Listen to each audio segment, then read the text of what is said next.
do Brasil, o mineiro Chico Xavier. Pela primeira vez, uma câmera de reportagem entrou no quarto de Chico Xavier. O homem que pregava o amor era vigiado por câmeras, policiais armados e uma cerca eletrificada.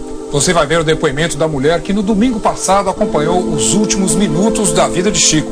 Imagens de uma luz misteriosa que apareceu perto do médium e outros segredos que nossa reportagem revela a partir de agora.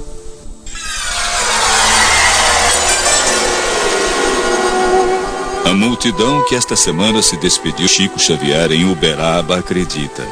Este homem falava com os mortos. Olhos fechados, mãos rápidas.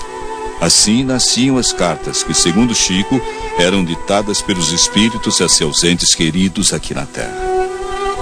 Em outubro de 85, o sargento reformado da Polícia Militar, Francisco de Paula Dutra, foi assassinado com tiros e facadas em Perdizes, a 100 quilômetros de Uberaba. A mulher e a filha do policial foram até Chico Xavier e receberam uma carta de 33 páginas, em que Francisco fala do crime, diz que sente falta da família e cita os nomes dos filhos. A gente tinha mudado para cá, isso, ele deu uma mensagem, ele estava com 8 meses que ele tinha falecido. E então a gente não conhecia ninguém aqui em Uberaba. Ele não sabia do crime? Não sabia do crime, não. A senhora nunca falou para ele? Nunca falei. Você está convencida de que foi o seu pai que mandou aquela carta? Não tenho certeza. Não tenho a menor dúvida, nunca tive a menor dúvida disso. Há 25 anos, a atriz Nair Belo recebeu uma carta do filho Manuel Francisco, morto num acidente de carro em São Paulo. Manuel citava pessoas das quais a família nem lembrava. As pessoas que são citadas na carta são pessoas que já tinham morrido há muitos anos e que meu marido, que era de Limeira, teve que ir lá em Limeira e perguntar para minha sogra, para a tia dele, quem eram aquelas pessoas, porque ele não lembrava, e elas confirmaram. Uma das histórias mais extraordinárias de Chico Xavier ocorreu em Goiânia, em maio de 76. Um juiz aceitou o depoimento de um morto e absolveu o acusado. José Divino brincava com o revólver. Disparou e matou o amigo Maurício, então com 15 anos. Os pais de Maurício, revoltados, queriam a condenação de José Divino. Uma carta psicografada por Chico Xavier chegou às mãos do juiz Orimar de Bastos, hoje aposentado. Na carta, Maurício dizia que o disparo fora acidental. O tiro me alcançou sem que a culpa fosse do amigo. Quando eu analisei aquela mensagem com o depoimento do José Divino, eu vi que aquilo ali tinha que ser dado um crédito. Foi eu que eu dei o crédito. Os pais da vítima aceitaram o veredito. As mensagens dele, a maioria delas era em defesa do Zé Divino. Ele queria livrar o Zé Divino. Então foi o Moro que falou, eu acreditei na palavra do Moro. O Tribunal de Justiça de Goiás anulou a sentença do juiz. José Divino foi levado a júri popular. E acredite, os jurados também decidiram que a mensagem de Chico Xavier era autêntica. O autor do disparo foi absolvido pela segunda vez. Chico Xavier psicografou 400 livros com textos atribuídos a escritores mortos, como Augusto dos Anjos e Humberto de Campos. Não recebeu os direitos autorais dos 30 milhões de exemplares vendidos. O dinheiro foi para hospitais, asilos e creches em todo o país. Esses livros nunca me pertenceram. Eles pertencem àqueles que os ditam, ou os escrevem através de minhas mãos. Durante décadas, Chico Xavier distribuiu dinheiro e comida entre os pobres. Era irmão dos miseráveis e dos célebres. Atraía os desesperados e também muitas mentes perturbadas. Houve casos em que Chico foi ameaçado dentro de casa por pessoas armadas. O acesso à casa de Chico Xavier sempre foi muito restrito. Inconformados, alguns admiradores já chegaram até a pular o muro na esperança de ver o médium. Mas este é um dos espaços mais vigiados em Uberaba. Chico vivia cercado por câmeras de vigilância. Uma cerca eletrificada foi posta em volta da casa. Este policial civil conta que já livrou Chico Xavier de vários intrusos.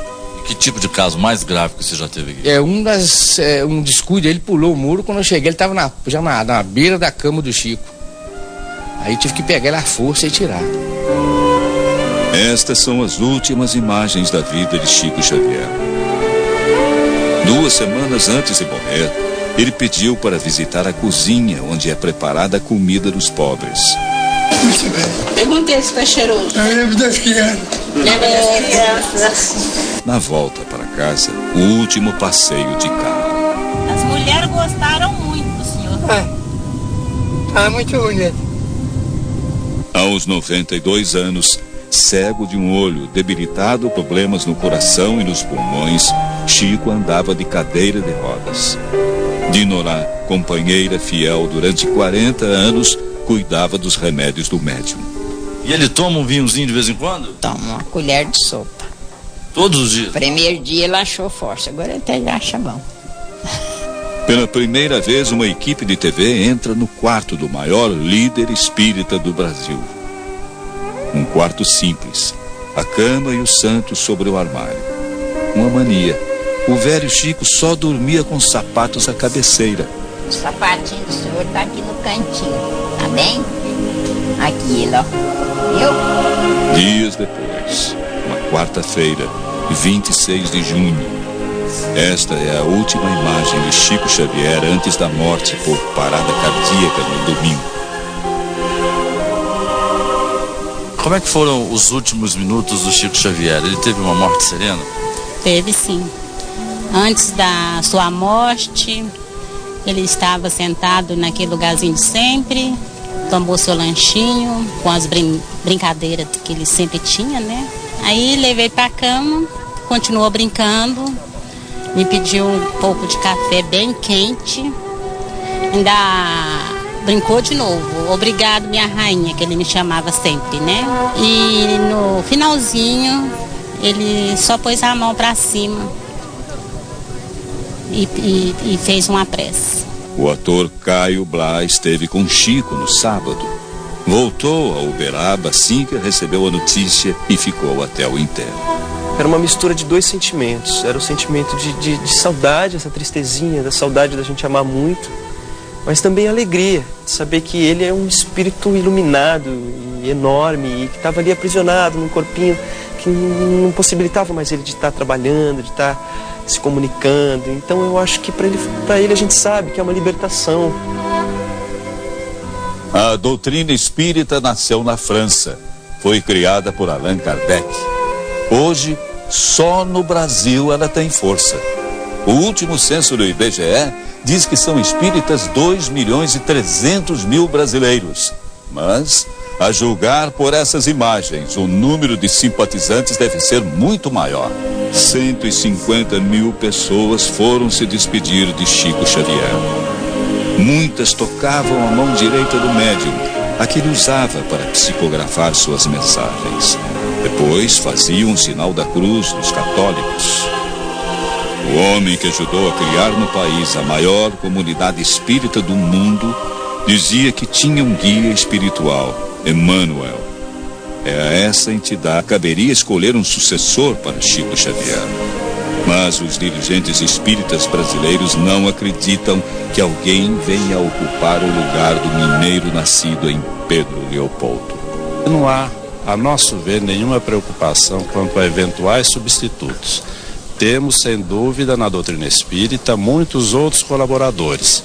Agora, sem dúvida alguma, Chico Xavier é uma contribuição enorme que a providência divina dá para todos nós. Amar sem esperar ser amado e sem aguardar recompensa alguma. Amar sempre. E agora, um mistério que intriga os espíritas de Uberaba. É a história de uma luz que, segundo o médico de Chico Xavier, salvou a vida do médium no ano passado. Junho de 2001. Chico está internado com pneumonia. O estado dele é muito grave. No 5º dia de internação, durante uma filmagem, um ponto luminoso passa em alta velocidade diante da lente. Veja na câmera. O feixe de luz se divide em 2 e depois se une. Deste ângulo parece passar em frente à janela do quarto em que Chico está internado. Seria algum reflexo? Um pássaro? Algum defeito no equipamento? Na hora em que esta filmagem foi feita, o estado de saúde de Chico Xavier se alterou. Foi daquele momento para frente que ele passou a melhorar. A febre desapareceu, a sua respiração melhorou e ele ficou mais alerta. Não tenho nenhuma dúvida que houve do mundo espiritual, como se diria, uma nova etapa, um novo tempo de vida para o nosso querido Chico. Domingo que vem, você vai ver o que dizem os especialistas sobre esta imagem. Talvez o último mistério de Chico Xavier.